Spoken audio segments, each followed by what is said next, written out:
இல்ல சார், நாங்க 2 பேருமே ஒண்ணா அந்த ரெஸ்டாரண்ட்ல தான் ஒர்க் பண்றோம். ஒரு சின்ன பிரச்சனையால ஹோட்டலுக்கு சீல் வச்சுட்டாங்க. என்ன பிரச்சனைனா?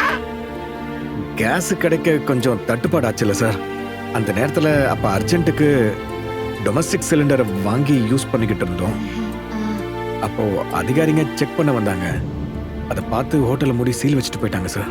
கரெக்டா தானே பண்ணிருக்காங்க. நீங்க தானே தப்பு பண்ணிருக்கீங்க. தப்பு தானே? தப்பு தான் சார்.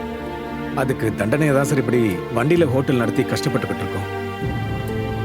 இதுல சம்பாதிக்கிற பணத்தை வச்சுதான் சார் ஜீவாவோட ஃபைன் அமௌண்ட்டையே நாங்க கட்டணும்.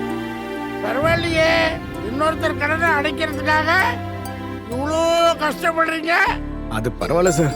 என்ன இந்த ஃபுட் சேஃப்டி ஆபீஸ்ல இந்த கேஸை டீல் பண்ற ஒரு ஆபீசர் லாங் லீவ்ல போயிருக்காரு. அதனால ரெஸ்டாரண்ட்டை ஓபன் பண்றதுக்கு என்ன பண்றதுன்னு தெரியல. அப்படியா? அது ஒன்றும் பிரச்சனை இல்லையே. ஃபுட் சேஃப்டி டிபார்ட்மெண்ட்ல எனக்கு தெரிஞ்ச சீனியர் ஆபீசர் ஒருத்தர் இருக்காரு. அவரு நினைச்சாருன்னா அந்த ஹோட்டலை உடனே ஓபன் பண்றதுக்கு முடியும். நிஜமாவா சார்? அப்படின்னா எங்களுக்கு ஒரு ஹெல்ப் பண்றீங்களா சார்? ஏற்கனவே உங்க பேரு புண்ணியராஜ் சார். இத மட்டும் செஞ்சு கொடுத்தீங்கன்னா உங்களுக்கு நிறைய புண்ணியமா போகும். ஆமா சார், தயவு செஞ்சு கொஞ்சம் பெரிய மனசு பண்ணி எங்களுக்கு ஹெல்ப் பண்ணுங்க சார்.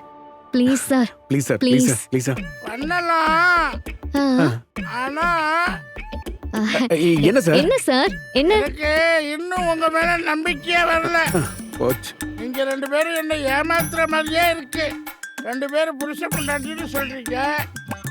ஆனா அதுக்கான அறிகுறியே உங்கள்ட்ட இல்லையே. அதான் நேத்தே ப்ரூஃபை காட்டிட்டோமே சார்.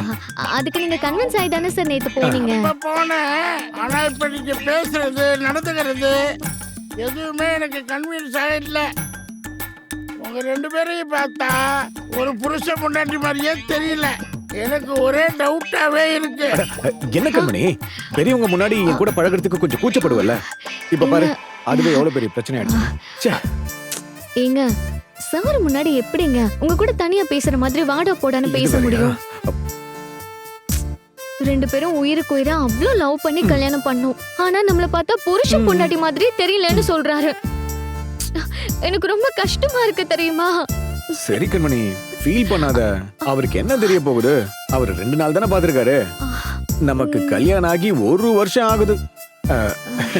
அந்த ரொமான்ஸ் எல்லாம் பார்த்தாருன்னா இப்படி பேசிருக்க மாட்டார்ல.